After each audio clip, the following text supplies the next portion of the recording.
ایک یہودی عالم نے مسلمانوں سے 3 قسم کے عجیب سوالات کیے، جس کا جواب 9 سالہ مسلمان بچے نے دے کر یہودی کو شش و پنج میں مبتلا کر دیا۔ تفصیلات کے مطابق ایک یہودی عالم نے مسلمانوں کے بڑے مجمع میں 3 سوال کر کے سب کو وسوسے میں ڈال دیا۔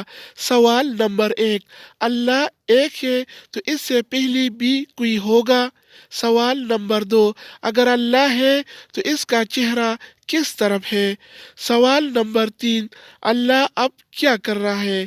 مجمع میں ایک 9 سالہ بچہ اٹھا، اس نے یہودی سے کہا کہ گنتی گنو، 1 2 3 4 5 6۔ یہودی نے گنتی گنی، پھر بچے نے کہا کہ اب اس سے الٹا گنو، یعنی 8 7 6 5 4 3 2 1۔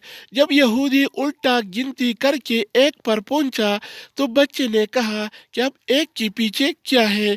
تو یہودی نے کہا کہ کچھ نہیں۔ تو بچہ بولا، بس اللہ ایک ہے، اس کے بعد کوئی نہیں۔ اب دوسرے سوال کے لیے بچہ ایک دیا لایا اور اس کو جلایا۔